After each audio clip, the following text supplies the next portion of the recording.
right in front of the patient. So that is again one more thing. And these are all the bags with a quotation of the health on the outside. No hospital logo, no hospital advertisement, no brand endorsement. It is a simple convenience bag where all these bed sheets, quilts, and given for the patient to take home. And of course, this is the routine. Birthdays, Christmas days, we all celebrate it there. Discharge is not a process in our hospital. It's a celebration. In the discharge, the nursing superintendent, the medical superintendent, both of them have to accompany the patient to the car.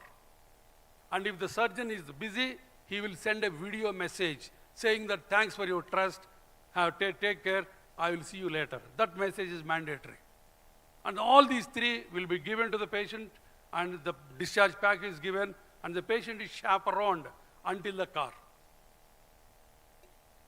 So discharge is a celebration. This is the place where the people are waiting for their own cars. We don't want them to stand again.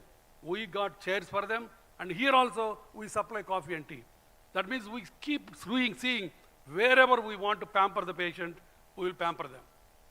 So because care is not just for patient, it is for families too also. Because a lot of the times we forget the families. We take care of the only patient. This is the operating area outside theaters.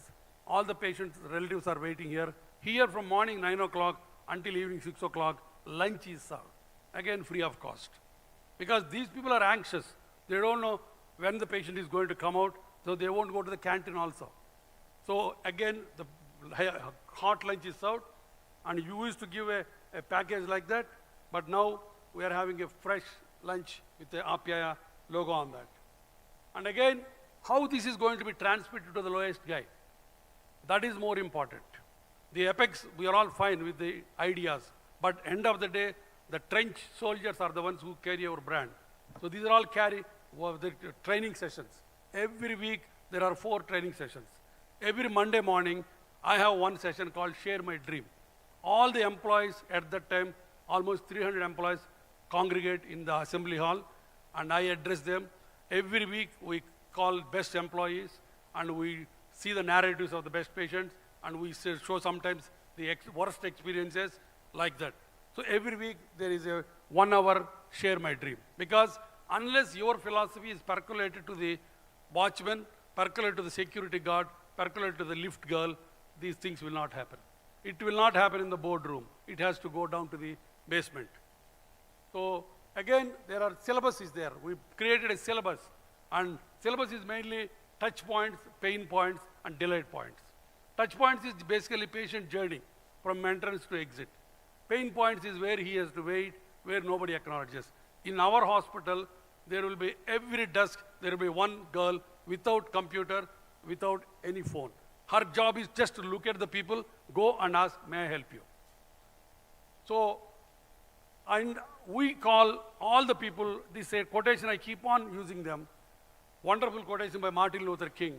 If a man is called to be a street sweeper, he should sweep streets even as Michelangelo painted, or Beethoven composed music, or Shakespeare wrote poetry.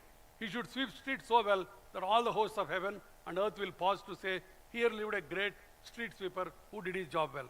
This slide, I use it to no end to my watchmen, to my security guards, to give them that power of that job satisfaction and the dignity of labor. They feel good. They feel that they own the hospital. That is more important. That is what you got to develop the departments. And again, training sessions. All the security guards, every day, they are trained the 3 important points to greet, how to keep them clean, and how to take care of things. And every day, each security guard should come in the evening and tell 5 instances of what she helped out of her job. So that means helped her, an old woman to sit in the wheelchair, and helped a man to go to the X-ray department. And again, the instructions to these people are, they cannot point the things. If somebody asks where is the X-ray department, they cannot say it is there. They have to chaperone them. So these are the fundamental, non-negotiable teaching points. And again, call them to the auditorium, Share My Dream meeting. And let us bring back hospitality. These are the slogans, we use them every week, and we put one theme a week. So let all these slogans there. We do not treat patients, we pamper them. This is a foreign patient, came from Nigeria. We did a knee replacement, but we also presented his nice Andhra dress. He was thrilled. Of course, he wanted to marry a local girl, which I could not provide. Okay, as I said, we got the guests who are unwell. The bigger the hospital, bigger is the need of human touch, my friends. Very important. The more higher you become, the more hospitals you have. That's why I always say the hospital should be big enough to serve, small enough to listen. Very important point. Your guest doesn't care how much you know until they know how much you care. Last 1 minute, okay. A hospital should not be just a place to treat illness, but a home where healing begins with dignity. And these are all we use for our regular training purpose. So last 3 slides. Patch Adams movie, you have seen it. Probably, if somebody has not seen, go to the YouTube and see that movie. You treat a disease, you win, you lose. You treat a person, I guarantee you, you will win no matter what the outcome. Mother Teresa, it's not how much you do, but how much love you put in the doing. And kindness is a language which the deaf can hear and the blind can see. Lastly, Hippocrates, I will remember that there is art to medicine as well as science, and that warmth, sympathy and understanding may outweigh the surgeon's knife or the chemist's drug. The last one, all of you should be knowing this one. There are 4 things. The platform is there and the purpose is there. We all have an excellent platform. The purpose should be high, the platform should be high, then you are here called impactful living. And I'm sure all of us are aiming for that. But for some people, both platform is low and purpose is low, that is existential living. When the platform is high, but your purpose is low, it is consumptive living. When the platform is low, but still your purpose is high, it is altruistic living. And I'm sure all of us should be in impactful living. Thank you so much, my friends. Thank you very much, sir. Thank you very much, Dr. A.V. Reddy ji, for really taking us our understanding of what the patient is and how he should be treated at the hospital. Thank you very much for that. Now it's time when we move on to the next guest of this evening. And to introduce our next guest, Dr. A. Velumani ji, I would like to invite on stage Dr. Parag Sancheti ji.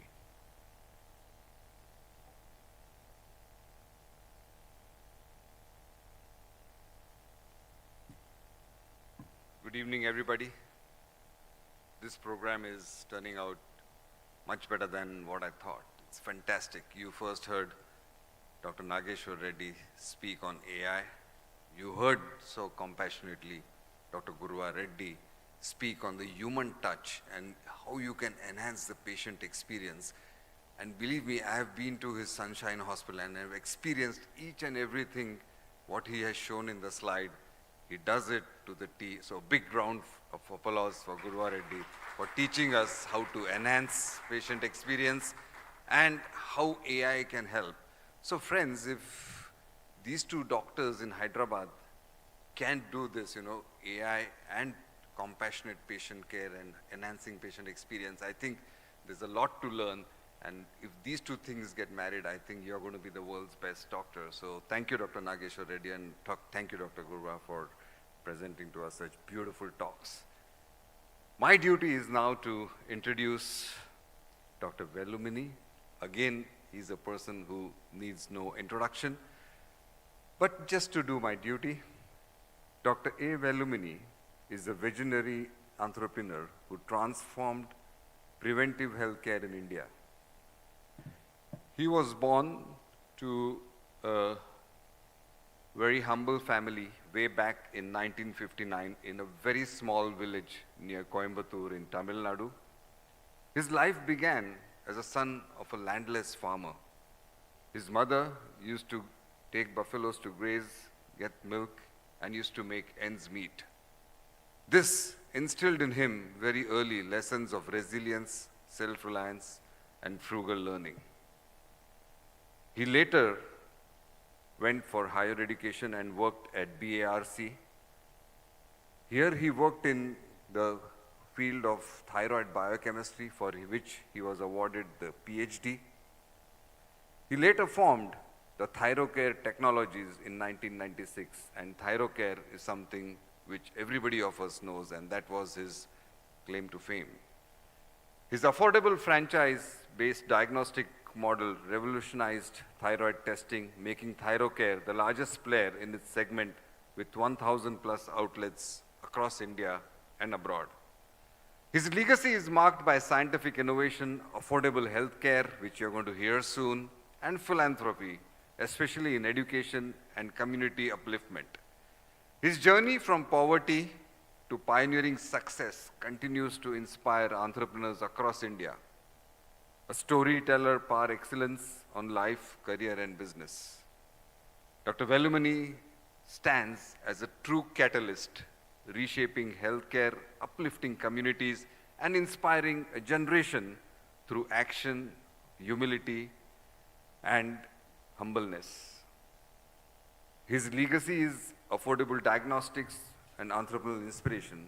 Ladies and gentlemen, please join me by putting your hands together in welcoming Dr. A. Velumani. Thank you very much, sir. I now request Dr. A. Velumani ji to kindly address the gathering on the topic, how do we achieve affordable healthcare?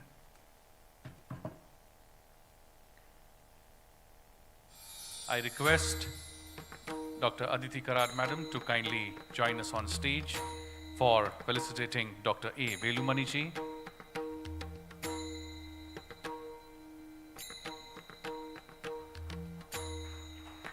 A big round of applause, my friends, for Dr. A. Velumani ji.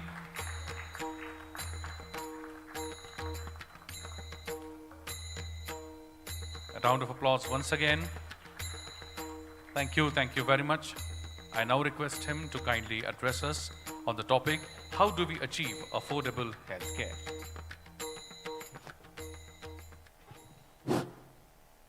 नमस्कार. ये मद्रासी पुण्यात कसाला आला.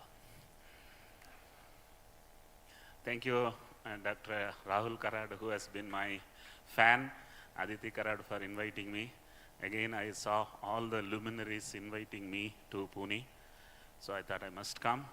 And normally, if I take a mic, I don't stop for 1 hour, but I've been given only 12 minutes. Let me tell you, my name is Value Money. So, I must tell you, I am very unique here. I'm a mathematician turned biochemist, turned in what you call as completely disrupted one segment in the entire healthcare. So I'm not talking about entire healthcare. I'm not talking about entire diagnosis. I'm not talking about even entire pathology. I'm talking biochemistry, how somebody picked up and created a very powerful business. Came to Mumbai with 500 rupees in my pocket, and I did a single largest deal in the healthcare industry of $1 billion company, 66% I transacted. And the story is what makes in healthcare affordable and powerful. So first thing is focus. Don't do everything, do one thing. Sorry, I am talking from my experience. I only request you, suno sabki, karo apni.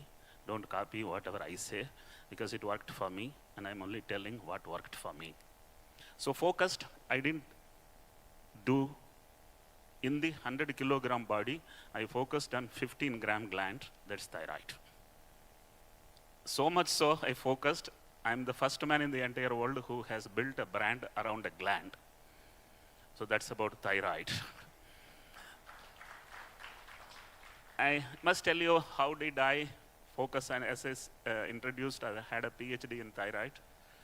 And I'm from Coimbatore. There is a brand Annapurna eatery, single kitchen, multiple restaurant, 1970, Madrasi तभी cloud kitchen बनाया, आज बहुत लोग बात करता है. So I thought, why every collection center or every place where you collect patient sample, you need a testing facility? Why not a single kitchen for entire Mumbai 20 restaurants? kitchen, restaurant, processing, collection point. I connected. It worked. And I must thank Pune because my first non-Mumbai was Pune. It was a 2 hours train journey, 3 hours train journey. And then Surat, Nasik, 3 hours train journey. All sample came to Mumbai. It worked. Then 3 hours air journey. That is Chandigarh, Calcutta, and Chennai. All samples came to Mumbai, same night, every night, before midnight, and only in night. It worked. So the model was single kitchen and multiple restaurants. It worked, number one. I don't think Madrasi can go to Kolhapur, Solapur, Sangli, Satara and talk for business. I need a Maharashtrian to do that. So I found franchisee as a concept was introduced in India, in healthcare, even before McDonald came to India. His job is procurement, my job is processing. Segregate.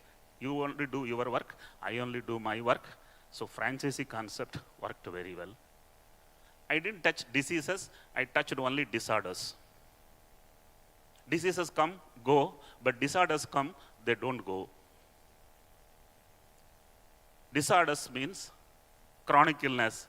When the patient goes up, the patient goes away. Customer acquisition cost is once, not every day. The next point is, I have done Uber. Whenever, before Uber came, taxis were standing for 20 hours, running for 4 hours. Now taxis are running for 20 hours, standing for 4 hours. Until I came into picture, thyroid testing machine was running for 2 hours. I made them to run 20 hours in a day. The punchline here is, a standing machine is a liability, a running machine is an asset. So that's another point where I really made it to work. And let me tell you, in the entire world, India is cheapest in healthcare. I'm sure all of you will agree. In entire India, I was the cheapest. Yet, my balance sheet had 40% profitability for 25 years every year without any gap. So I did Uber.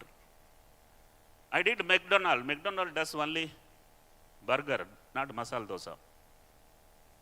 I did only disorders, not diseases. So that was also another focus. I also have done a Walmart. Volume buying makes Walmart very powerful. Walmart. If you buy 100 tests per month for thyroid testing, it was 150. If you buy 1,000, it was 120.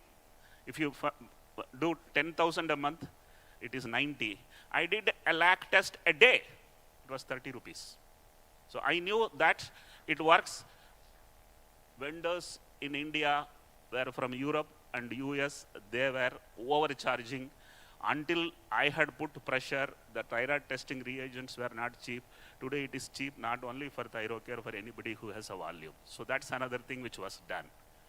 I have done Amazon because in 1995, only 5% of the patients who were non-ambulatory were getting home service. In year 2020, when I left ThyroCare, 90% of the patients were getting home service in 600 districts across the country. That means home service was something which really transformed the industry. I was the first man to put up a barcode on a test tube in this country when even barcodes were not existing. So that is another kind of innovation which I had put in. So when you look at it, a set of lot of innovations all put together created a huge prosperity. I have never borrowed a single rupee in my personal life.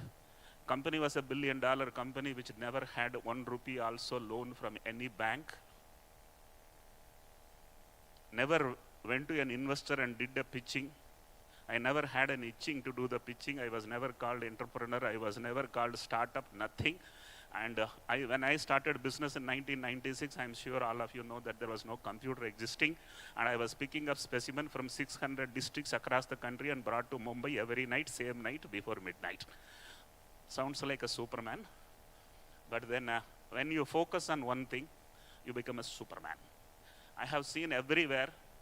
Let me put my popular punchlines, 2 of his medical community. Some of you may not agree with me, but my punchline says, A multi-speciality is a short-term security. A single specialty is a long-term prosperity. So single specialty hospitals in the long term produce prosperity. If you do one thing, you can do everywhere. And if you do everything, you can do it in only one place. I didn't do entire pathology. I left pathology and microbiology. I did only biochemistry. And in biochemistry also I did only thyroid. That's what made me to go viral across the country. And in the entire journey, I have employed 25,000 freshers. I never employed any experienced man in my organization. Because in 1978, when I went for interview, every stupid asked me the same question, do you have experience, when they know I have only finished my degree 3 months back. So it was almost like sitting in front of a girl and for a marriage, you are starting and initiating a discussion, and first question is, how many children do you have? So that time itself I took a decision, अगर मैं ये company एक दिन खोलूँ सिर्फ उसको fresher को ही काम पे लूँगा, उधर experience को कभी लूँगा ही नहीं है. Unfortunately, after 15 years of working in BRC, I did the business. And to join in my company, 4 boxes, 3 should be ticked. One is he should be a fresher, second he should be from a village, third should be from a poor family, fourth is his English should be kamjor. Trained and put up employees, and I think a 25-year-old thyrocare had a mean age of 25 years. Mean age of the employee for 2,000 people was just 25 years. I want all of you to understand, airline industry, there are 2 players. One is Indigo, another is Air India. Indigo has 5,000 crore per quarter profit. Air India has 5,000 crore per quarter loss. What do you do is not as important as how do you do. So I keep talking. If I get a mic, I am now a mass mentor. Born as a farmer, became a mathematician, then joined BRC, made scientist. Then I became an entrepreneur. Then I became a storyteller. And then I became an influencer. My Instagram has around 2.5 million followers. And today I am the oldest stand-up comedian. You people are all very seriously sitting and talking about business. Otherwise, I can make all of you to laugh for 1 continuous hour. And I felt I am motivating my employees, and the company had a wonderful profit, fastest growing. I built a $1 billion company. And then now I realize if I can motivate employers, country will prosper. So I have got into this role, and anything scaled, scale nahi to kale nahi. So very important is building scale. And one problem I have observed with medical community, forgive me if I am criticizing, आप लोग बहुत काम करते हैं, आप काम कराते नहीं हैं. ये एक big problem. You know, he can't do that work like how I do. Then you do. And listen to this punchline. जो काम करते हैं वो बुढ़े होते हैं, जो काम कराते हैं वो बड़े होते हैं. So I want you people to do that, and I am pretty sure if you train a doctor, he will make sure he makes sure you become richer. And if you want to become a billionaire, you must create 1,000 millionaires. There is no other way you can do. जो जीतता है शायद हार सकता है, लेकिन जो जिताता है वो कभी हारता नहीं है. So this is what I have seen.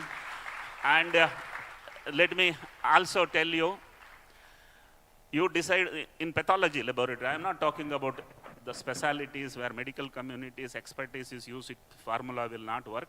In laboratory testing, you decide the price. Volume comes so high. The raw material costs go down so fast. Let me tell you, when I started the business, the dollar rate was 25 rupees in 1995. 95% of the laboratory inputs are dollar. Dollar had gone 25 rupees to 75 rupees when I exited. Normally speaking, I should have increased 3 times the rate. Let me tell you, I have reduced the rate 3 times because the scale was helping. The vendor was scared to meet me in my cabin. Power of scale is people power. Everybody wants to work with the leader. Pricing power. The vendor gives you the rate you quote. He can't quote anything else. The third one is pricing power. You decide the price. The market follows you. I exited the business 5 years back. The prices have gone up in pathology laboratory, which didn't go up for 25 years, has gone up by 10%. Which means what? The leader, if can increase the rate, everybody increases the rate. I am a storyteller. I am the second best storyteller in the country.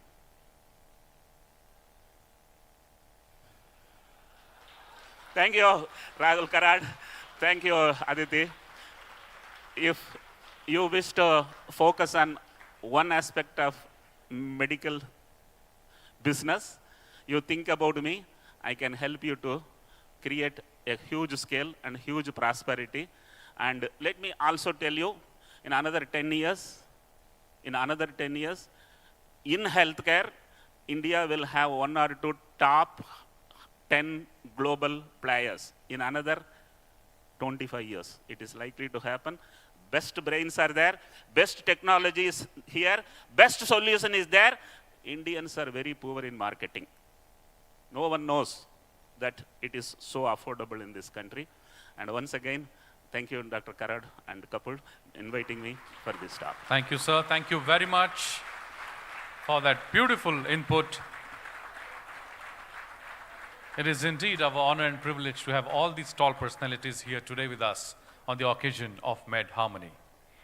My friends, we now move to the next section of this evening where we are going to organize a panel discussion.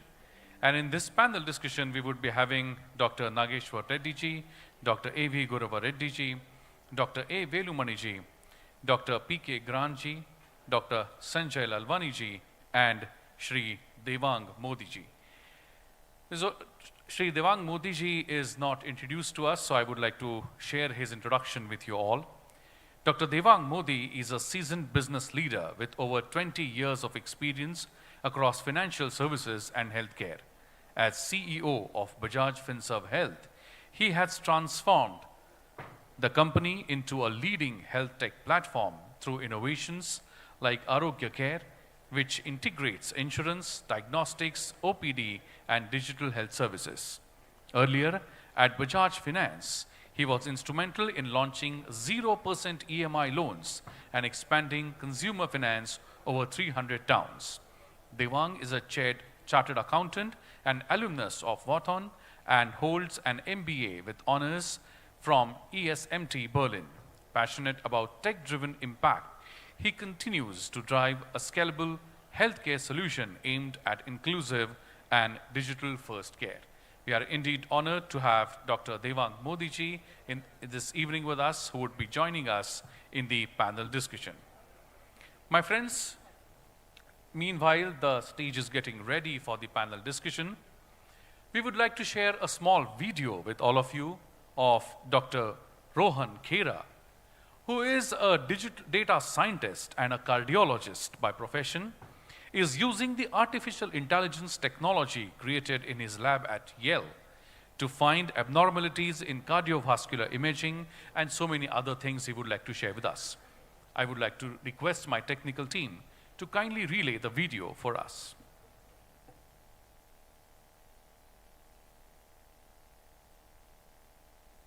Of math. In our field, the major changes are happening in diagnostic testing. How we can now interpret them more effectively and without as much expertise needed. We are like seeing the old patterns of care change into new ways of doing care.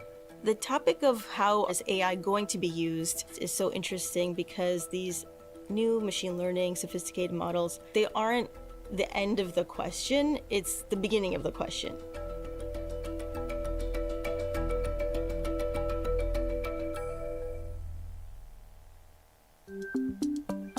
AI is the future of healthcare. or so we've been told. But what does it mean? Is it coming for your job? Is it saving your life? What risks does it pose? And how does it have the potential to affect you?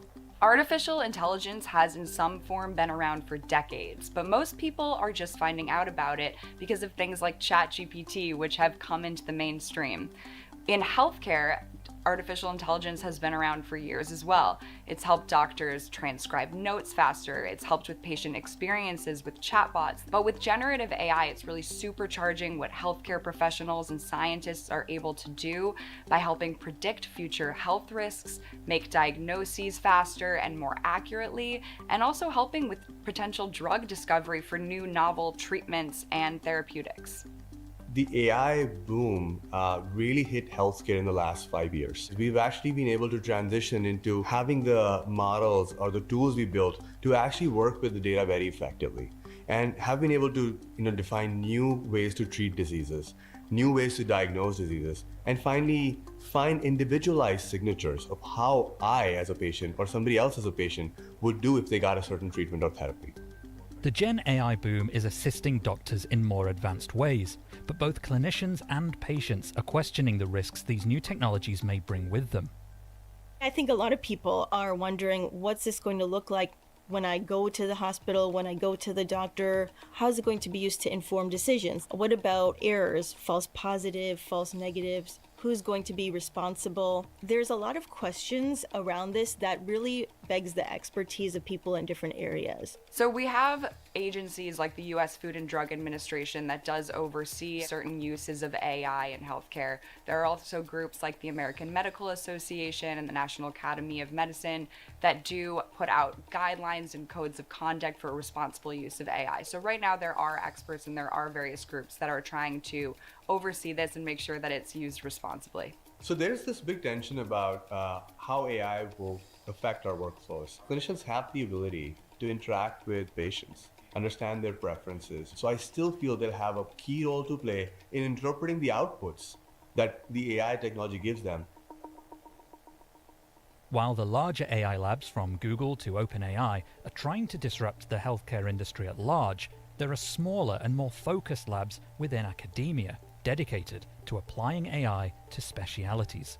Well, we assessed how well the model performed looking at different views. We're seeing an increasing investment in AI in healthcare. Since 2020, there has been a substantial increase in venture capital funding coming into this space. In 2024, we saw around $11 billion in funding going to various different AI and healthcare startups. Experts say that academics have different priorities than some of these AI startups. Academics can fine-tune large language models, and they may have a different incentive to develop ethics guidelines around their responsible use.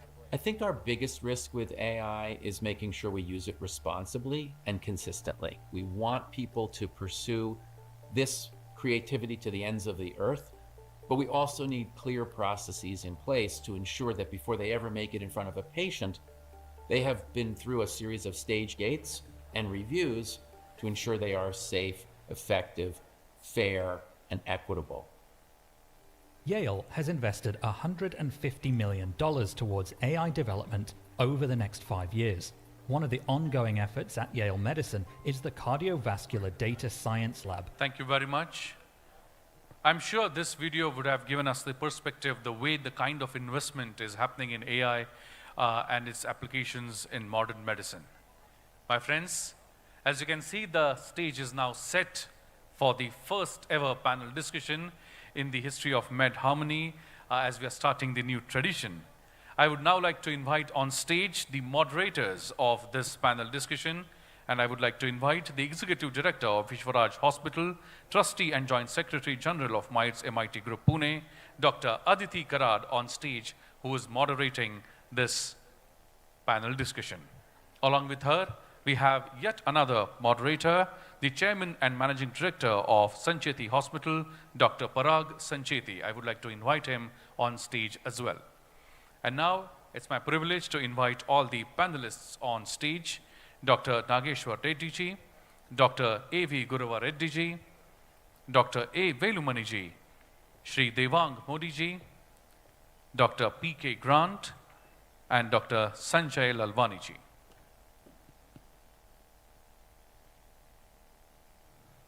I request all of you to give a big round of applause to welcome the entire panel on. Thank Mr. Devang Modi, who has agreed to come here. You have heard his introduction, and Bajaj Finserv, Bajaj Finance and the Bajaj Insurance is growing by leaps and bounds. And I want to thank him for joining the panel, and also his chairman, Mr. Sanjeev Bajaj. Please do convey our gratitude to him as well. So without any further ado, I would request Dr. Aditi to please kick off the discussions. Thank you, Dr. Bharat. So we heard so many topics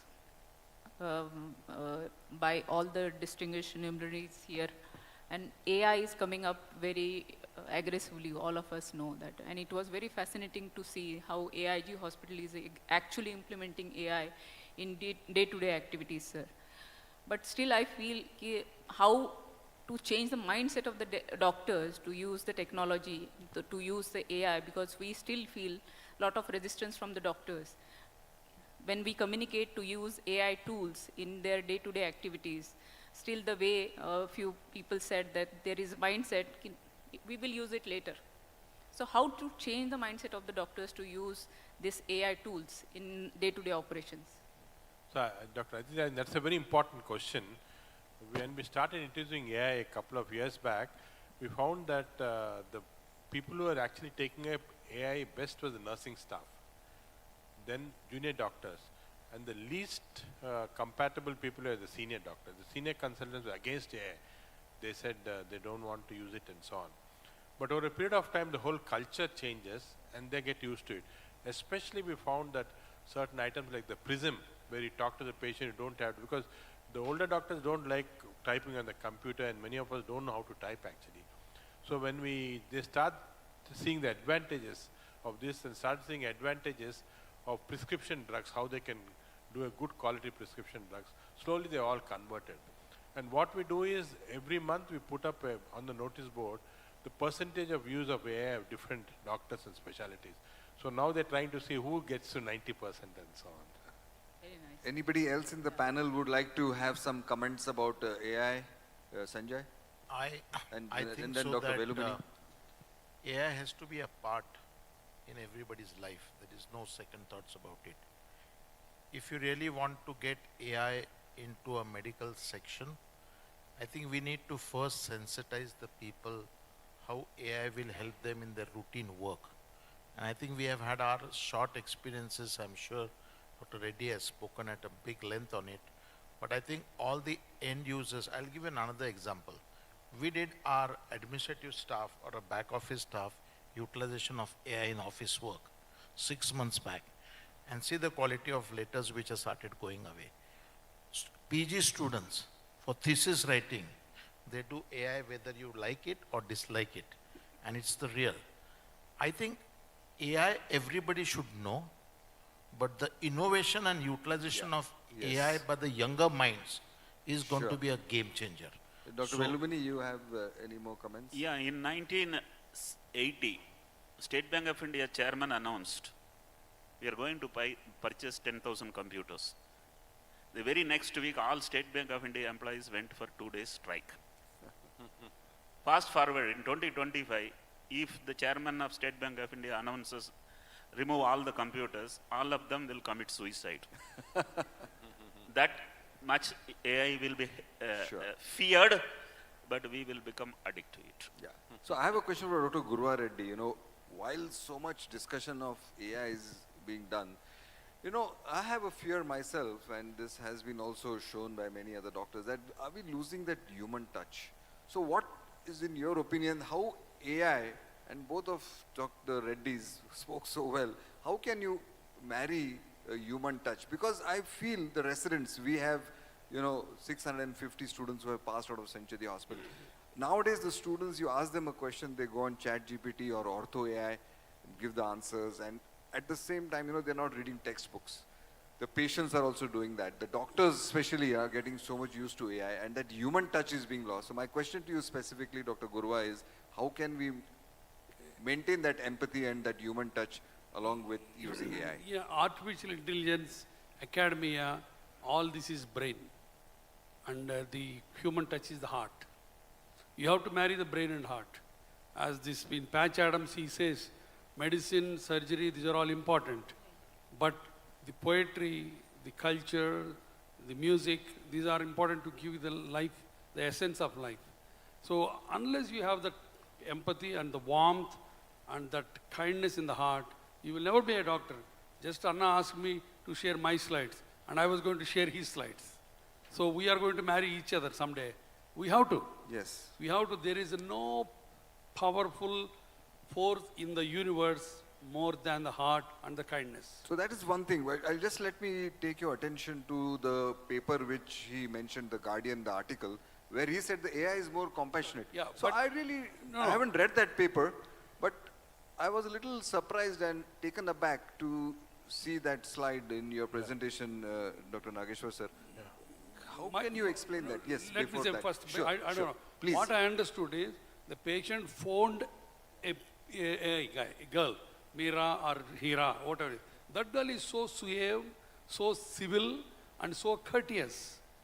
You understand? She doesn't have any frailties of our communication barriers. She's very well poised. The other day, one of the fellows saying they went to Texas and said "Vanakkam" to a humanoid robot, and that robot told about the Tamil culture for 45 minutes, just by "Vanakkam." So what I'm saying is the hearing, the language is different, but the way you put a hand on the patient, the way you look into the eyes, the way you touch the soul, it will never do it. Sure, sure. Any That's comments, what Dr. No, Nageshwar? I think I absolutely agree with what Guru has said. I think it's, in certain aspects, a computer or artificial intelligence is better than us, especially for repeated questioning. For example, end of the day, as a gastroenterologist, if a patient calls me and say, yeah, I'm passing 2 extra stools, little gas extra, what to do? I get irritated. Meera will never get irritated. He'll tell you, okay, this is this. So I think that's the advantage. But I think we have to separate out 2 things, the human touch and knowledge. I firmly believe nowadays doctors don't need knowledge. We need capability how to access the knowledge. You can go to different areas. We don't have to know everything. Like when we passed out from PGI, I had to know about 100 causes of say acid peptic disease, and now nothing is necessary. I don't have to. What we have to be taught as doctors is compassion and what all Guru was saying. Those things are very important. Knowledge is absolutely not necessary now. So before Dr. Aditi asks the next question, you know, I always take away something from some conference, but before that I'm glad my residents are not here, because if they would have heard Dr. Nageshwar say that knowledge is not important, I don't know tomorrow what they would do. So I think that's a dangerous statement, but I do understand where it's coming from. I'm suggesting to our NMC also that people should be able to use ChatGPT in the exam. Why do you have to mug everything? ChatGPT will tell you everything. So. Just one statement I want to make. There is a beautiful book called Deep Medicine, written by one Cambridge professor. So yeah, there is a thing that there is a pre and post and central. Let us say 3 stations. The first station is entirely the data of the patient, which you don't need to bother. So by the time the patient comes to Naisredana, the whole artificial intelligence will give exactly the typed essence of this condition. So you don't need to waste your time. And the third station, again, communicating or repeating the answers, you don't need to waste time.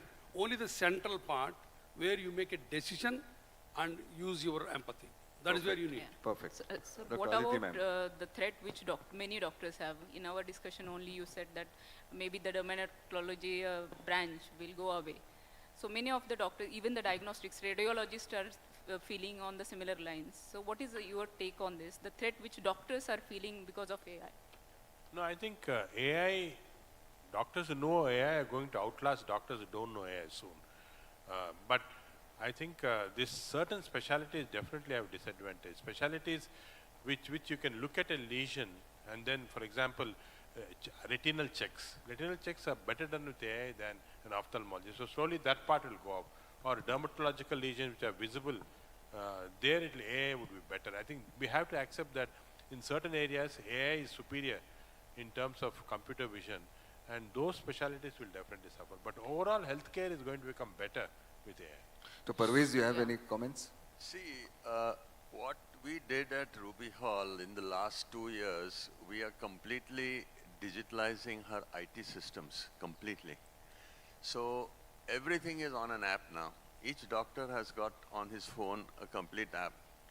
So what we have started doing now is you will, when you go to the hospital, you will have, you download your thing on the app. It'll tell you where to park your car. It'll tell you which admission room is available for you. It'll do your full billing for you. It'll do everything. So this is a process we started 2 years ago, and it's really gone online last 3 months. Now to change from the old system to the new system was initially a big mess. Because suddenly you're using a hospital which is used to everything paper.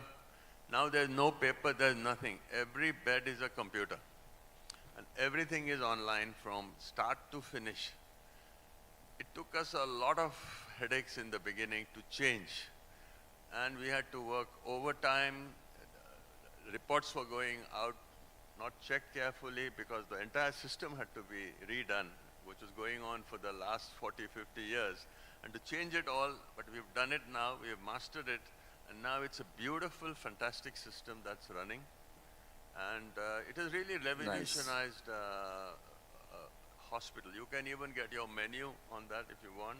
Perfect. Everything is online. You will see every X-ray, every CT scan, every report comes in a frame.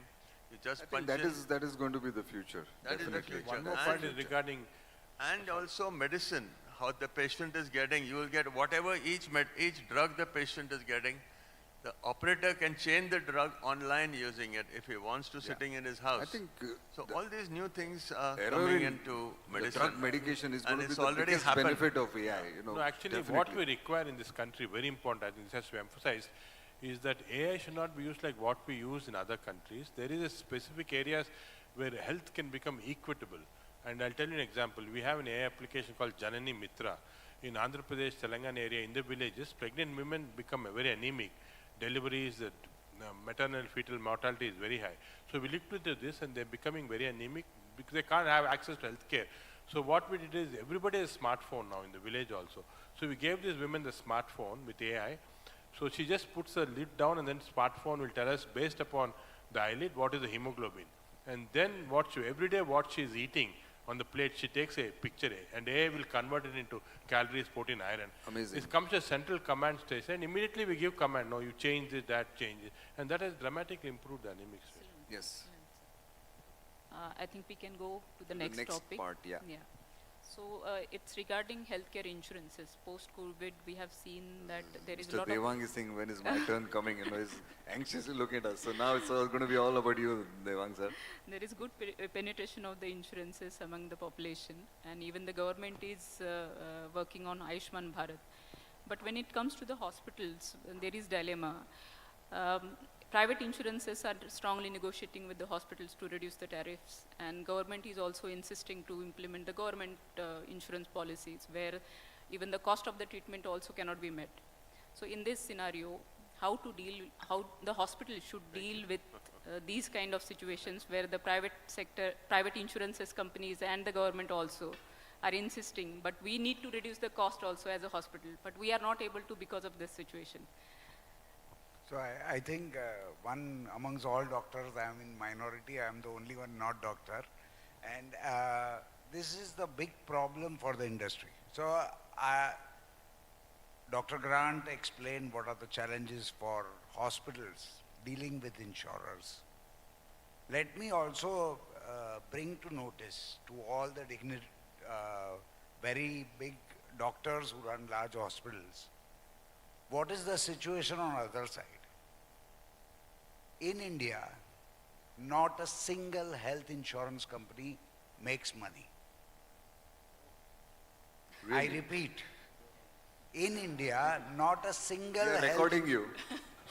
Be careful what you say. Including ours. Our general insurance company makes money, but not the health insurance business.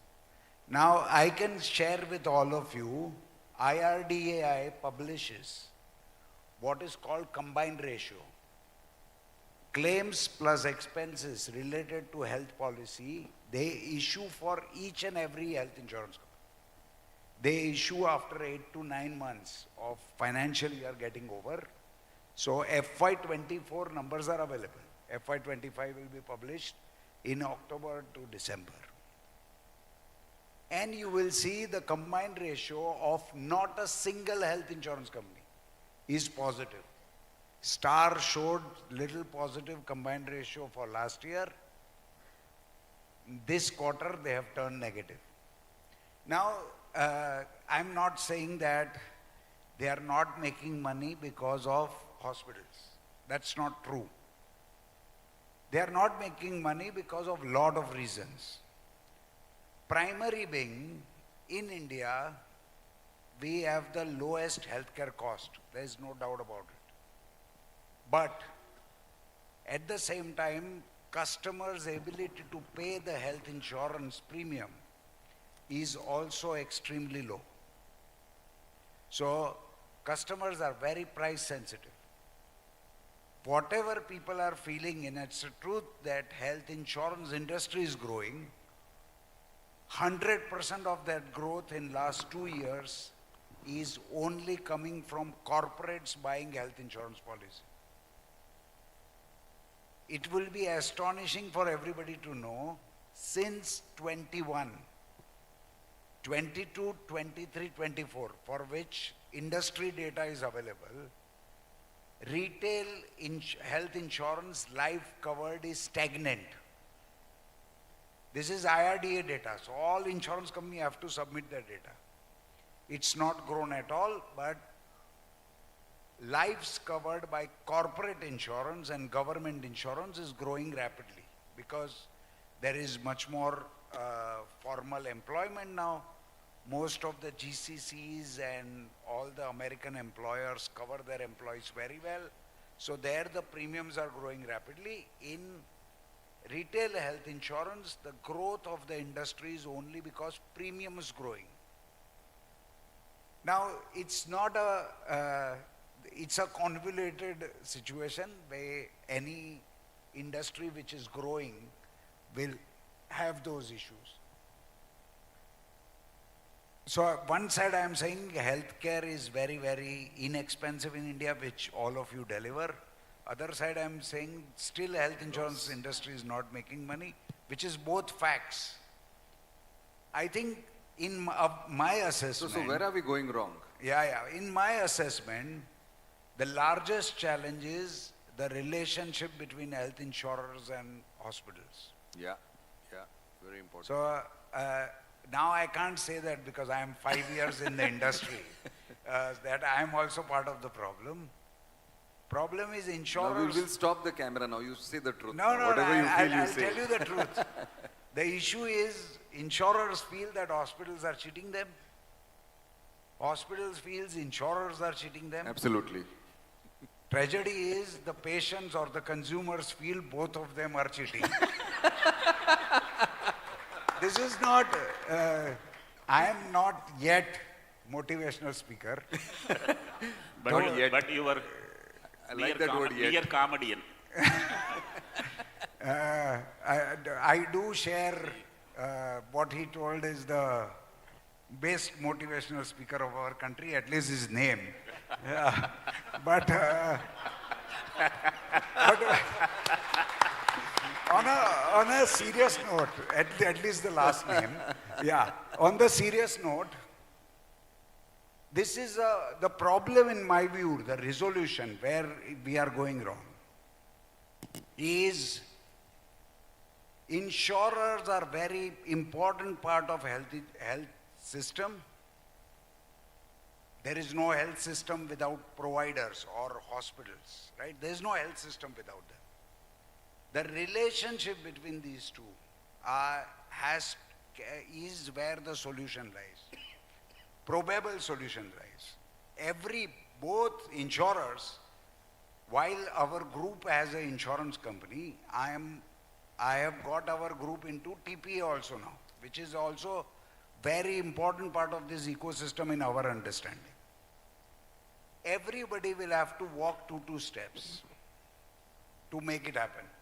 Like Dr. Grant explained that for daycare, insurance will not pass the claim. And that's why patient will stay one night. Will increase the insurance claim. How do we sort out? Because there are traditional reasons that how do they qualify the claim to be IPD and not OPD is only by a hospitalization. That's why there is so much inefficiencies built. Thankfully now lot of IPD policies have OPD coverage, so it will sort out the problem. But these are evolutionary. So just to interrupt you for a minute, if you see the insurance companies in the US, I know some of them and I have some more insights. They are making huge profits. And one of the reasons why they do that, I feel, is that they are controlling hospitals, they are controlling doctors, they are controlling what implants go in. And to the extent, I attended a meeting in Dallas in 2016, the American Academy of Hip and Knee Surgeons, and there they said that if you keep the patient longer than 24 hours in your hospital, your payments will come down. And in that meeting, the whole conference was made to discuss about daycare knee replacement, daycare hip replacement, 24-hour discharge. And the thing was completely made around it fast track. The patients, the doctors were sensitized that if you go home faster, you're going to be better faster, don't stay in the hospital, you get infections. But they were coming from a point where actually the insurance companies were making more money and they're giving less to the doctors, and therefore the whole concept was moved around that. So do you see, coming back to my question, that insurance companies in the future or in the years to come are going to dictate, the doctors are going to dictate hospitals, because that's happening in the US, and whatever happens in the US comes to India? No, I think it is going to take a lot of time. See, people who can dictate terms, are typically people who had tremendous value. What Dr. Vellumani told in his speech, that he was dictating terms with reagent supplier because he was adding a lot of value of bringing scale, right? In US is a very different ecosystem. We don't want to go there. There the largest health insurer CEO got shot. We never want to go there. I think if we all agree that for patients' healthcare, providers are required, hospitals are required, doctors are required, so is required insurance. Then we have to work together. In the end, the hospitals run because patients require care, they pay money. Insurance company cannot survive unless insurance company policies are bought. But sir, yes. Is there any discussion where is there any platform where the hospitals and insurance companies are coming together to have these discussions? Yeah. Now that is, it's a very important, you raise a very important point. We have made harmony, all doctors are sitting. Insurance payouts now to healthcare ecosystem is 1 lakh crores. That's the total premium mobilized by all insurance in health. It's 1 lakh crore. But there is no forum, as you rightly are highlighting.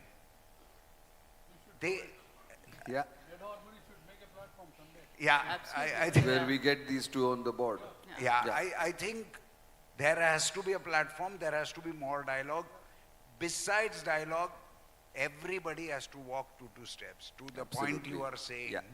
Otherwise, system is very inefficient.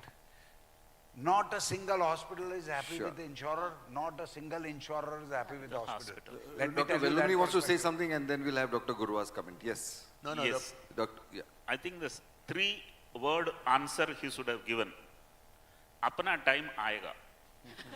Sorry, come again. Apna time aayega. Apna time aayega. See what is happening. Couple of more years or maybe a decade, we need to mature. We should have our GDP growing, per capita income growing. Tabhi sab kush hoenge. See what is happening basically is that hospitals are acquiring more and more expensive equipment. Because they are acquiring more and more expensive equipment, the running cost of this equipment is continuously going up. The insurance companies are not paying for that extra equipment that is provided by bigger hospitals. The result of this is that a person comes, say a person comes for simple angiography, he gets the reimbursement, the rates are fixed, he's fine. He goes for simple angioplasty, the rates are fixed, he goes fine. Or he goes for a knee surgery, the rates are fine. But suppose the person needs a laser angioplasty, then that laser charge is not reimbursed by the insurance company because they say do the normal one. So this is where the problem is coming, that high-tech equipment is coming in, which is very expensive. Some of these machines are 30 crores, 20 crores, whatever it is.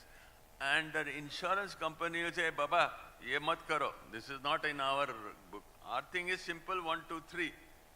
So this is where the problem is coming more and more and more. The second, I'll just extend that. We'll come back to that. The second is the government health schemes that are there. Their reimburse rate is so bad that a hospital like any good hospital in Pune cannot afford that. They will go bankrupt if they take the we'll take that point, Dr. Parvez. We have that question point. on the government schemes. We'll just park that for a minute, but Dr. Gurwa, your comment. Extension of Dr. Grant, I wanted to ask, sir, I don't know why you are so naive. You guys are such a big brain guys.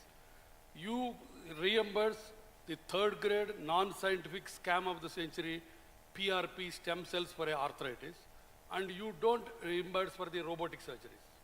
And wait a minute, robotic surgery, and you say the normal joint replacement, they pay 2.5 lakhs. The moment robotic is added, they pay 1 lakh, saying that this is an experimental thing. This is a ridiculous way. Sir, Yeah. let me tell you something. And PRP, let me complete. PRP is the scam of the century. They bloody put your own blood and say that grade 4 arthritic people can walk. I got the veterans in my Hyderabad city robbing the people, and you embrace them. So I think I'll just rephrase. Let me Dr. give you answer Gurwa's- for this. Okay. Let me give you answer for this. Okay. Here we have a lot of doctors. They are all from your fraternity. If you ask a question completely in Telugu, how many people will understand what you are asking? Problem is today your challenges and insurers' challenges. There is no understanding only of these questions. Let me be as candid. You might feel that what I am talking, you are finding it so obvious that what you are asking should be done. If you ask any insurance company CEO or even the health department, they are saying we are in such a bad shape, we don't want to listen anything. So what I am trying to tell you is, Let us come together. So exactly. yes, there has to be 2 steps, 3 steps, insurance industry will have to walk 2 steps. So can I just conclude this point, and I'll request Rahulji and Dr. Aditi that if there can be a platform through Med Harmony where we actually within say 4 weeks time get this meeting going and call the healthcare players, the hospitals and the healthcare insurance companies together and discuss, because I can see the discontent in Mr. Devang's voice. No, and I don't think so there is any discontent. There is no discontent. No, Okay, in the I want sense, Even if so, I have discontent, so it will if not your help. company is making a loss, I'm sure Sanjeev Bajaj is not going to like it. So No, I want to ask one very important question. Suppose Yes. I have a 1 crore insurance policy and I have some illness. Will you cover everything? Or you will cut this and cut that and keep cutting. कुछ बचता ही नहीं होगा, he is right. It's a matter of evolution of industry. Yeah. In my view, nowadays, there are policies with no deduction. It's a evolution. Now we have launched first time in the industry with 7 insurers in pockets where OPD is covered in insurance. Today, in your hospital, in Jahangir, we are sending out patients with OPD which is cashless. We are also sending sir to AIG and KIMS Hospital in Hyderabad, but this is beginning because that's very small portion of policies sold there.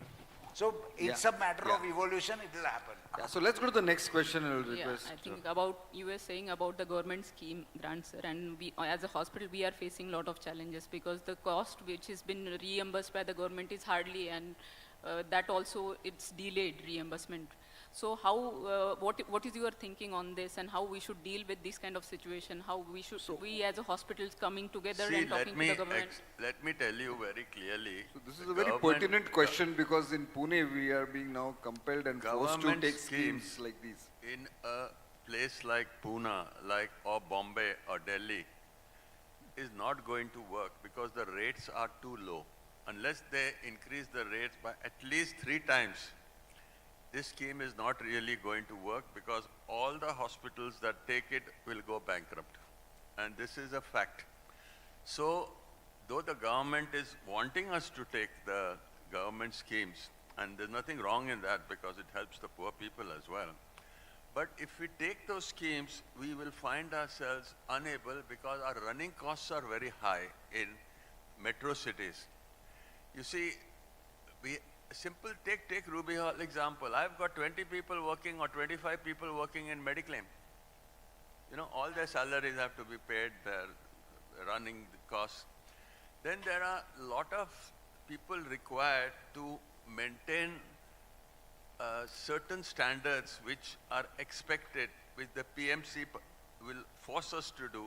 Yeah. So all these things that requires so staff. we do understand your running point that it's costs. going to be very difficult if these schemes are. Let me for a No, minute you have got a ask. lot of running costs we have. Which, Yeah, exactly. Which, No, which totally, is the, totally, Which is the I'm with reason you. we cannot afford the government scheme. Parag, the father of this scheme is again our state, Rajshekar Reddy, Chief Minister, Arogyasri. That was the starting. From that only the PMs also inspired. Exactly. And So- majority of our Hyderabad big hospitals pulled out of this scheme. We don't do that anymore. So let me ask Dr. Nageshwar sir that if these schemes are not a part of now, suppose you are enforced to take Ayushman Bharat, as Dr. Parvez just said that it's going to be a loss-making thing, and like the insurance companies, the hospitals also will go in a loss. So just joking, but how do you see this issue and how will you solve it? So first of all, I insulate myself from the financial part because the brain gets corrupted. Then, So that's I a try and disclaimer, leave it- okay, but- yeah. No, I leave it to our other people. So I think basically you can't blame the government also, you can't blame insurance because medicine, modern medicine that we practice now is high cost medicine. You cannot get it down, the cost can't be done, and no country, even the richest country, United States, cannot afford modern medicine now because medicine has become so expensive. So we have to be realistic and say, okay, these government schemes are there, they're paying something, so they should go to hospitals which are like, which don't care about other things like maintaining such high standards in terms of hygiene, number of employees and so on. I think we should be very clear that the government also should be clear. In fact, I recommended this to the government that you don't force hospitals. For example, we don't take any schemes. AIG doesn't have any. You don't take? No. They cannot force us. No Legally, schemes. they cannot force us. So So we tell the government that these schemes have to go to, say, like charity hospitals, mid-sized hospitals, which are going to be benefit. For example, the Gandhi Medical College in Hyderabad now does totally free service. You put the scheme to them, at least they're going to get some money, and they're going to be extremely happy. So I think we should clearly differentiate between high-end and low-end care in India. Sure. So before Dr. Sanjay makes a comment, there are going to be a open question-answer session. So all the doctors, please keep your questions ready. After 10 to 15 minutes, we are going to throw it open. So I'm sure all of you have a lot of questions. So start thinking about them. So Sanjay. I have some things to talk about. I may contradict few of the consultants who are on the board here. I work in a medical school hospital. In last 5 years, there are my few distinct observations. Our TPA forms only 10% or 20% of total admissions in the hospital, but 55 to 60% of our insurance are through government schemes. Little loudly, Sanjay. 55 to 60% of our IPDs are through government schemes. Okay. The Ayushman Bharat, when it was formed, and when we interacted with the sir who was supposed to come here, we could not come. Government, the insurance scheme will get more and blossomed up because beneficiaries are going to be maximum with government schemes. let's be very clear, it's going to stay. Who is going to take, who is not going to take, the time will decide. But there are few distinct advantages in the government schemes. Of all the government schemes, ESIS, CGHS, ECHSA, the best is Ayushman Bharat or the MPKY. There is no dealing with anyone. The money gets transacted directly into account within working 90 days. In Maharashtra, there was an issue because of election. It took 9 months for the money to come this time. But usually within 3 months, all these ECHS, CGHS, it's 365 days plus. So what I meant to say is government schemes, especially the Ayushman Bharat or what we called as an MPKY in Maharashtra, in Pune, in most of the hospitals, there has to be a modification of the rates. They have to take people into consideration. I don't know whether you read a Times of India article which came 3 days back. PPP model, is it a successful or a failure? And there were 8 editorials on combined together. They say that if the government scheme is been taken and implemented in rural hospitals, it will cost rural hospital 4 times the higher cost. And if it's taken in the urban places, it will cost 6 times. I personally think so. I'll give you an example. If the health scheme in the government has to work, and we all have to work, 6 exercises needs to be done. All the consultant needs to be on the fixed pay. We cannot incentivize case basis to consultant. All your diagnostics, if he can get down the cost, all your diagnostics have to come down tremendously. All your drugs and generics cost has to come down. And look at what's happened to the stents today. The cost is sprawling. Tomorrow, a joint replacement, an intraocular lens, an implant, all this purchasing power, volumes have to be there to cost to come down. So I'm sure the schemes are likely to stay. It needs a modification to be done. There has to be a discussion with the government agencies, but some of them are breaking even, provided you have very high volumes with you. So while I take your point, Dr. Sanjay, I think, just let me revisit what Dr. Nageshwar was saying about, creating facilities which will cater to this price range. Now, if Dr. Parvez is buying a machine of 30 crores, how is he ever going to pay back if he gets that? Because then today patients want technology. Patients want AI, patient and wants the latest what is happening, and that comes at a cost. So how are we going to manage that, in a hospital? So what you say is good. If we do these few things, of course we should do that. What schemes like this will teach us is how to economize. But at the same time, I think it has to be a package-driven thing where, okay, if you want this. Because if a patient is coming, let's say, to AIG hospital and they know what can be done, and we are offering them something, for the lack of the right word, something substandard. On the other hand, then how do you these deal patients with that? will have an influence of MLAs and MPs. They will ring because they are the vote bank. Let us be politically incorrect, but those people, demands are much more than a paying patients. No, so are we going to deliver substandard treatment to those? It will not be taken very well. And fortunately, there are medical schools, what Sanjay is saying, there are government hospitals, but a patient is given a choice of visiting the best hospital. He would go there. He would not go to a government hospital. So I think this is again going to be a big issue. It is not yet probably sunk into us, but if schemes like this come, then in my opinion, I do respect, Dr. Sanjay, what you said, that we can cut down the cost substantially, and I think we can include these schemes, but we need to really understand how to run private setup hospitals, how to make sure that, at least they break even. If you tell the consultants, okay, from tomorrow you will get X lakh of rupees as a fixed pay, 50% of them will leave. And they will go to other hospitals where they are getting, fee for service. I think so that's going to be a very challenging problem, but I think this can go on till the cows go home, come home, but let's move to a little different topic. I think even the patient, healthcare is being seen as a social sector. So when patients are coming to the hospitals, they want 5-star treatment, and when it comes to the paying, they want to pay below the government rates. So how to deal with these kind of situations? Because government is also insisting us to reduce the cost. One incident happening in the hospital is affecting all the hospitals to reduce the cost.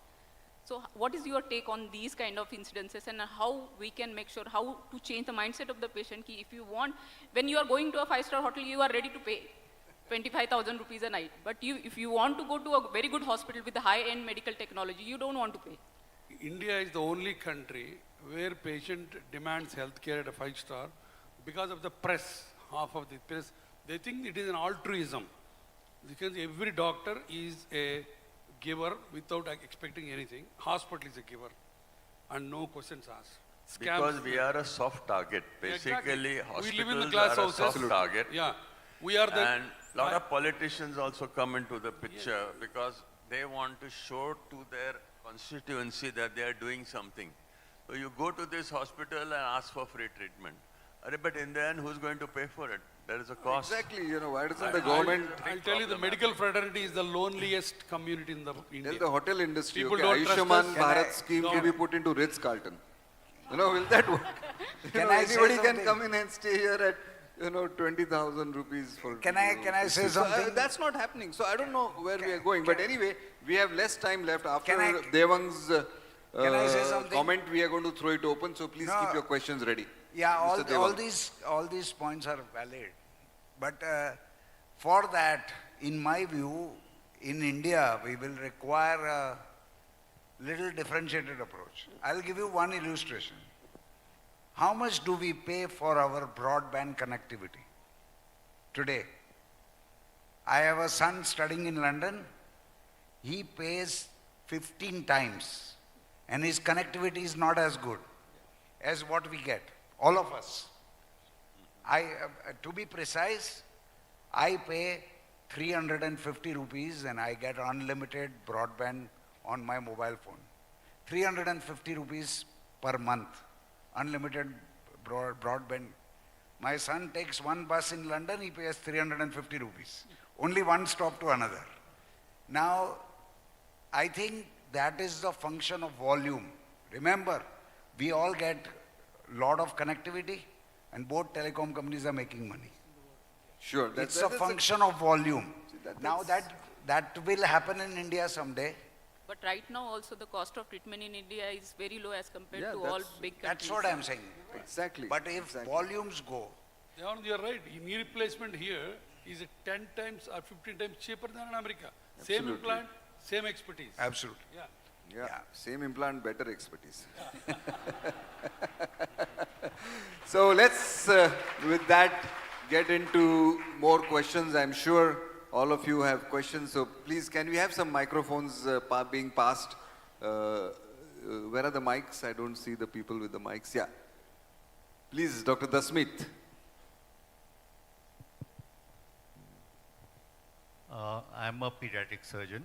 My question is to Devang Modi. Congenital anomalies surgeries are not covered by insurance. Can you hear me? You'll need to hear this. He's got a selective hearing loss. He's not hearing you right now. Okay, and I had given a scheme to New India Assurance because they were known to me. I said, you insure all the ladies before they become pregnant. So you're not aware that the lady is pregnant or the child has some kind of a congenital malformation. Can you imagine the number of people that you will be able to insure? And on the other hand, there's only 1% chance that the pregnant lady might have a congenital anomaly which needs some kind of a surgery. So you 99% of your patients you are actually making a profit out of. They don't need it. Why can't insurance companies take one thing at a time and do the same thing? So ultimately it's like a lottery system. So an insurance company is supposed to earn on the number of premiums that they get. Yeah. They're not going to earn out of each and everything that has to make profit. So before Devang answers, you're going to be on the panel when we have the meeting with the insurance companies. Yeah. So please block your time. I think since insurance is a subject of a lot of inquisitive for all the doctors, and rightfully, let me explain you how does the insurance work. The entire panelist, all 8 of us, will give the premium and one person has to avail the benefit. That's the basics of insurance, right? The problem is all 8 of us must agree to pay the premium. That's when one can avail benefit and that person will be satisfied. So what you are saying, the way our distribution system works, the population, if all 8 of us don't contribute to the premium and only 2 of us who are in the worst health contribute to the premium, insurance scheme will be doomed. Now, our distribution structure is such that there is something called adverse selection. People who are very highly susceptible only by that only these conditions can get covered. So Dasmit, I don't know whether your question is answered, but if not, park it for the moment. Yeah. Let's go to the next question. Yes. I have one question with Devang only. There is always a, whenever the claims are there for the passing to your whatever TPA or even standalone with the company also, there is always a tussle between the hospitals and the pre-auth is given, but while final, just they reject it, and there is nobody who is a medical patent in the company to understand what exactly procedure. Even the hospital gives the clear understanding of what procedure or what exactly is been done by the surgeons or the any other consultant. They are not understanding. There are people who are sitting, they don't understand exactly the medical situation of that particular patient. So his question is, there Yeah, are always, whatever is pre-authorized, sometimes there is a lot of cutting. We don't get that amount. So how can you solve this issue? So I think I fully agree with your grievance. And let me tell you, it's a matter of evolution. Dr. Sancheti told that how medical system operate in America. They are very, very evolved, including payers. Insurers are also very, very evolved. I was talking to one standalone health insurance company, CEO. It's a fairly large health insurance company. And I asked him a question. How many people you have in your network management? Network is hospital management. He replied, it's a successful company, he's a smart man. I don't want to name the company. He replied, I have 45 people and I think it should be lesser. His total premium is more than 5,000 crores in a year in India. He services pan-India.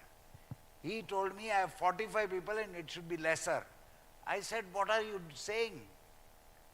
Your product is realized only as a hospital. But the fact of the matter is they feel hospitals will deal with me centrally. Now, this is the evolution of our industry, where insurance companies have become primarily distribution companies. They actually should be claim-paying companies. Yeah. And I'm not saying for that they should do that to help hospitals. But that's their largest expense, which is claims. But they don't focus there because of evolution. It's a matter of time, it will all get resolved. It will take some time. Then why insurance company also cannot focus on volume? The way you people tell us about the hospitals, that hospitals should focus on volume. Then insurance companies also should focus on volume. I fully agree. Insurance companies have to focus on volumes. That's what is happening more and more with corporates growing. There what happens is it's a convoluted thing. I don't want to bore the medical fraternity. The cost of distribution of insurance is 35%. Yeah. There is another issue which is a government level issue. There is 18% GST. And the input, there is no GST. Yeah. That means if 8 of us buy insurance, we are worse off by 18% because that much goes to government. Sorry to interrupt, but I think before we go to the next question, I have an idea, Rahulji, that all these companies, the industries, they have a CSR, they have to do some corporate social responsibility. Can we talk to the government and the companies where they insure people? They pay for the premiums, the CSR fund. So that way there will be more people who get insured, and Dr. Aditi and me were discussing about this. So this is something where Parvez knows all the the industrialists in Pune, not only Pune, all over Maharashtra. So if you can help us to, get the CSR funds to insure people. So if they are insured, then I think that's going to be really helpful. Instead of Ayushman Bharat, then we can take those insurance. So we'll park that at the moment. CSR funds yes, cannot Simab. be used. CSR funds cannot be used to buy insurance. No, My just an question idea. to, So more my people. question to Devin is that since you are not making money and you are just... I'm not saying industry is not making No money. more questions to Devang now as moderators. You said Last very question. specifically that And you also no more questions to Devang. Huh? medical He's on the hot insurance seat, is poor not guy. making money in any of the insurance companies.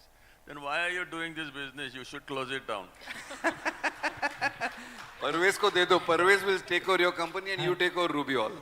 Yes, Simab, and then you, sir. I think there can be more questions to others. I am waiting for drinks and dinner. Don't worry. No, perfectly fine. Sir, the For a bar is change, open. Devang, you can go out for a minute. For a change, I'm definitely going to leave you behind. So thank you very much for this platform, Dr. Bharat and Parag and everybody. My question is basically for the AI. Human error, we get penalized. Medical negligence. You speak about a perfectly intelligent bed giving instructions about the dosage of drug to be given in. What happens if there's a mistake? So currently this is the problem. Even in advanced countries, there's no regulatory bodies for AI. What happens if AI goes wrong? Who's responsible? Exactly. Recently this happened in gastrocolonoscopies. We use AI in colonoscopy. So when you do colonoscopy, the AI detects the polyp and then we remove the polyp. So in a patient who went for a regular screening colonoscopy, the AI missed that polyp and after a year the patient developed a cancer. So the patient sued the hospital saying, look, my cancer came because you missed the polyp. The hospital authority said it's not our fault, it's the AI's fault, you sue the AI company. So this chap tried to do that and there's the judgment there which came saying that any AI which is used now currently, the responsibility lies with the people, not with AI. You cannot sue the AI or AI company, you have to, the person who is using AI has to take that responsibility. That's the current regulation. So that's going to be a very big topic, Yeah, Simab, that's a and big topic. that's what is happening already. No? In We India can't now put we the don't AI have- into jail. We don't have any regulatory framework in India, but government also struggling with this, what to do, Yeah, so yeah, please. Yeah, no, good evening. I'm Dr. Ravi Kalra. Part of my job is to train my fellows. I'm a cardiologist, I'm HOD cardiology in Bharati Vidyapeeth. So my job is to train them to become the last word in cardiology, because there's nothing beyond that. Today, this is an issue with AI. I mean, fantastic talks, very, very impressed, and I think I'm also going to make a change. But the problem is, I ask them a question, they'll go to a corner and come back with the answer in 5 minutes, because it is available on his phone. I ask them to make a presentation on a simple topic, let's say pulse. Pulse is at least a huge topic in cardiology. He'll make a beautiful presentation, but then when you start digging, that all those facts have not passed through his brain. The presentation is ready, the answer is ready, but he has not gained from it. So how do we address it? Actually, sometimes we tackle difficult topics without a screen. Okay, you make an oral presentation. And I think we'll have to go back to OHP presentations to train our fellows. I don't know how this is going to be tackled. No, I think, by medical colleges. Yeah, basically I think as a doctor, you don't have to have knowledge of everything that's happening in medicine. It's impossible, the way medicine is progressing. You have to know certain basics. For example, pulse, as a cardiologist, you want to know the different types of pulses and so on. But you don't have to know everything about the topic, because every day millions of articles coming out in each area, which we can't access as human beings. That's why I was saying that for us, it's accessibility to get the knowledge rather than actual knowledge is important. He doesn't have to take 5 minutes. Actually, it takes a few seconds on your phone to get whatever we want when you go to ChatGPT. So I think we have to realize that medical knowledge is so infinite that it's impossible, and we have to have access this rather than actually by heart everything. Absolutely. So one quick comment by Dr. Gurua and two last questions. Yeah. Simple answer, sir. The AI gives knowledge, a cardiologist like you gives wisdom. So you will pick the knowledge and give the wisdom. That's it, as simple as that. Yes, two questions more. What is the future of just general practitioners or just private practitioners and the small setups? They are nowhere in the picture because they are, I may be wrong, they are not happy with patients also most of times. Okay. They are not happy with institutes also. They are not happy with insurance also. Yes. So they are nowhere, they are feeling that nowhere in the picture now. So what is the question? That is what is the future for these small practices and this general practice, because most of the patients, they prefer So five-star his culture. question is like small facilities like 10 beds, 15 The very 20 frank beds. answer is you will perish. All the small things will perish, only mid-segment healthcare. All the mid-segment hospitals, individually run hospitals, or pop and mom nursing homes are going to be obliterated in the next 10 years. So if I want to just agree with him at the same time disagree a bit, in metros, it's not possible for these small setups to survive. But I think if you see the rural population where 70% of our patients come from rural background, so there I think the future is there.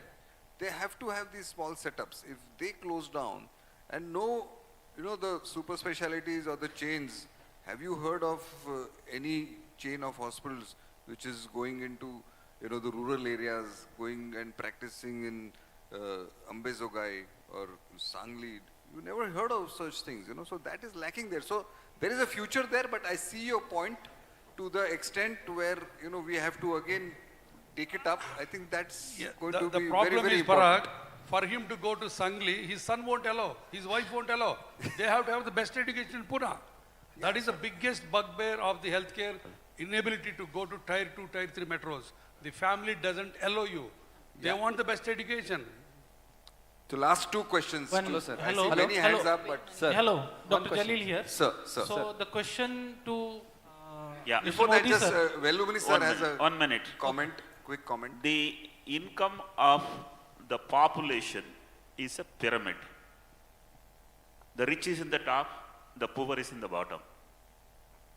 Medical institutions, be it doctors, be it hospitals, everything is a pyramid. As long as the pyramid, in the pyramid poor exists, the small establishments will not be, yes, survival is not a problem. Because garib to garib aayega na, the country only when it becomes too rich, you will have a challenge. I think pyramid is a theory, and let me also tell you the fortune lies in the bottom of the pyramid. So it is always in countries, even in America, there are poor available. As long as poor is there, survival is certain. Survival is certain, but you can't be very powerful. Absolutely. Yeah, last two questions. Yeah, please, who has the mic can speak. Hello. Shall I ask one? Dr. Jalil I have a here. question to Just one question. Behind. Yeah. My My question to Dr. Nageshwar Reddy. Yeah. So first, do you have any experience with digital twin? And what is the cost if I have to use this AI in my private clinic? And second question to Dr. Sanjay Lalwani. Yeah, so one at a time. So yeah, digital twin, we have digital twins especially for diseases like diabetes. You create a digital twin and see what happens in various treatment aspects. So that's a standard thing now. Regarding the cost of AI, I think it's very variable. Depends on what level you want to invest, how much you put in.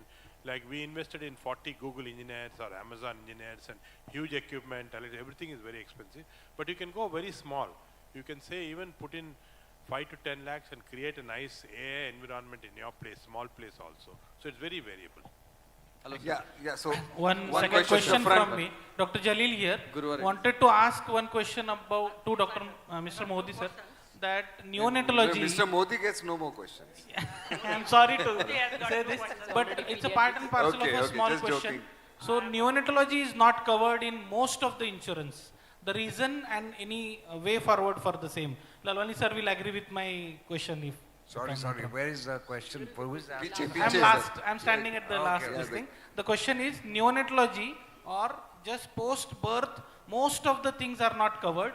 and most of the insurances don't cover, take the insurance as neonatology will be happening, like you need a NICU in the baby. Rahul sir, we have one more panelist with us next time. It's so, short answer. As I explained, it's a evolution. Corporates covered everything like this. Retail today don't cover. It's a matter of time.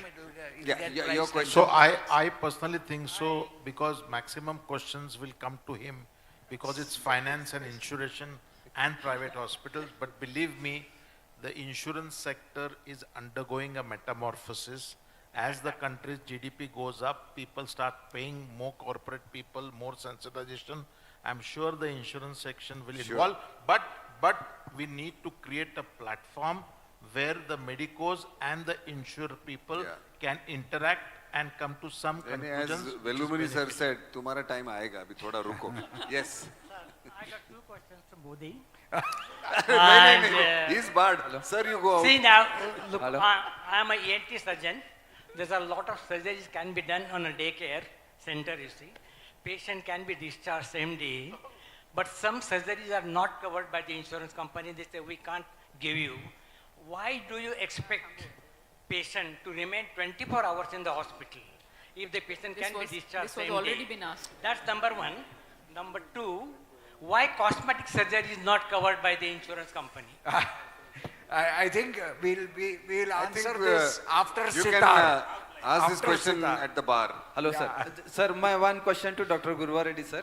Sir, after so much of empathy and compassion, still some patients may not be satisfied because of billing and something. How do you manage? So last question, how do you manage an unhappy patient? At our setup is a it's transition zone between the rural and the city area, our Vishwaraj hospital. And we are getting lot of pressure from the rural population, at the same time political pressure, and we have to give lot of discount and concession. How do you manage at your level? Yeah, these are the regular problems every day. But you have to show empathy in spite of all these hurdles.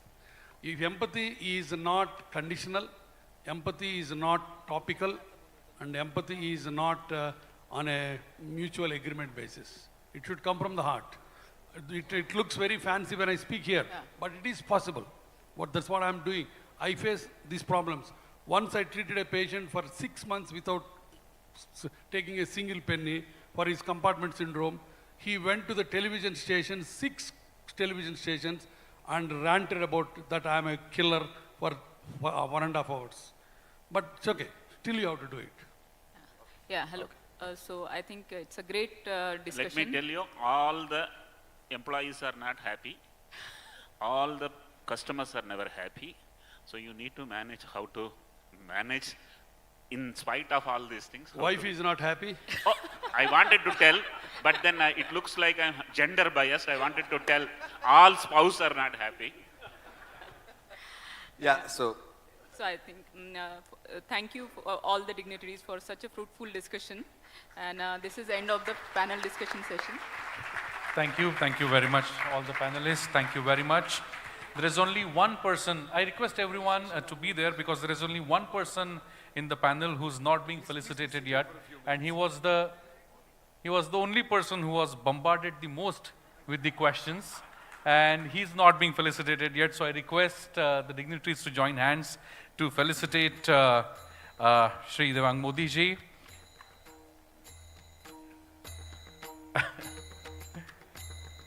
I think he deserves a double felicitation. A big round of applause for him, guys. Thank you very much, all the panelists.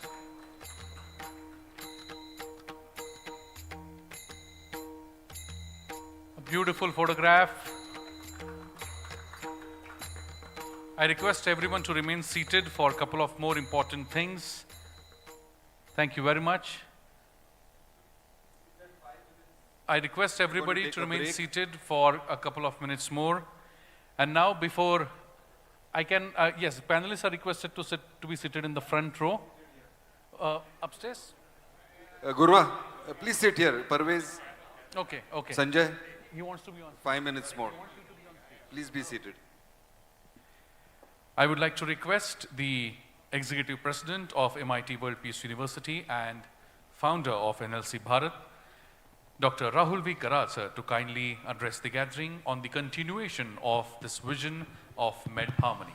Please put your hands together and welcome with a round of applause, Dr. Rahul V. Karat. Thank you, Parag. Please come up, Rahulji. No, Please, thank please. you. Let me express, I think I'm in the middle of the dinner, and of course the great maestro Niladri Kumarji is very much here. I'm sure you all know him.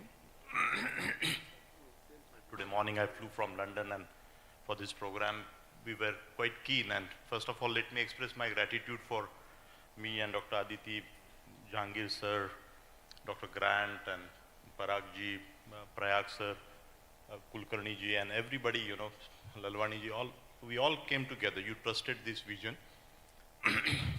We were not sure. This is a Sunday afternoon, and there were quite a discussion that whether how and what way you guys are going to come for such forum. And I said, let us, beyond any such brand of Ruby or MIT or any such institute, let us Pune as a city, and can we all come together?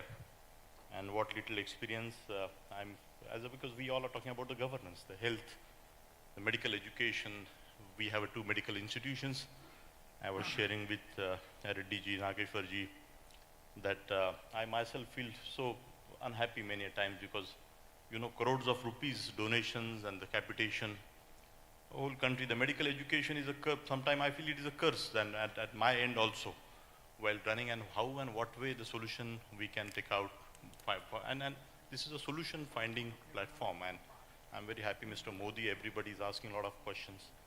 And next time, I think we can design a much beautiful way, Parag ji.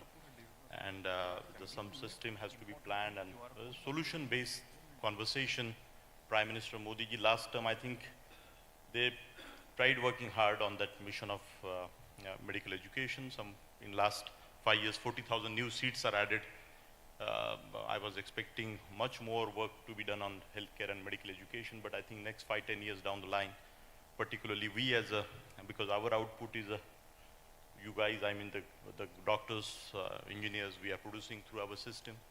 And, and that's how I'm looking at this forum and continuation of this very thought process, you know, very serious such platform. You already have many such important bodies in this domain across the country, state of Maharashtra, but at a very broad level issues, you know, because I was sharing my little thought with Nageshwar Reddy ji that my father, our beloved founder, Dr. Vishwanath Karat, he started this institution, MIT, the first private engineering college in city of Pune. For first 10 to 12 such institutions, he used to call lab aisa banao, classroom aisa banao, because he wanted to, because industry was in Pune always, and by ecosystem banana hai na, pure colleges. Now there are so many colleges in the state of Maharashtra, and we are one of those important 10, 20 important charitable educational trusts in the country, 86,000 students, and this ecosystem, and now and in the whole process I feel Reddy साहब ने मुझे बोला कि मुझे सबसे बात करने का मौका नहीं मिला, लेकिन whatever गौरव रेड्डी जी आपने जो भी बात बोला अभी, तो empathy की बात, compassion की बात, ours is a world peace university. We are very committed, and we really want to evolve in last 43 years as a country. Just 77 years, what we have achieved is great, but I think our demographic dividend, you know, how to channelize their overall thought process is a big challenge.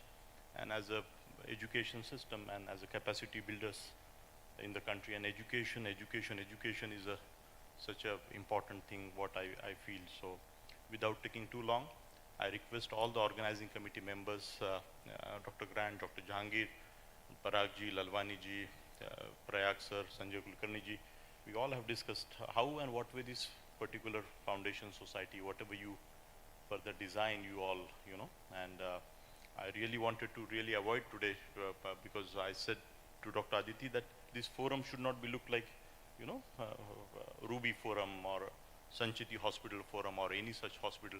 It is a Pune city and for the country, and that is the whole idea, and naturally we all are going to get benefited through this exercise. Let us enjoy the evening, my dear friends. I think we have Niladri Kumarji waiting. Thank you so much, Guru Reddy Thank you. and everybody here, Dr. Grant, Modi ji. Thank you. Thank you very much. I still request the gathering to remain seated for just 2 more minutes. I have a couple of important announcements before we break this evening. First and foremost, taking forward what Dr. Rahul Karat sir said just now, there is a QR code in front of each one of you on the table. The way we want the Med Harmony to progress in time to come, we need your feedback.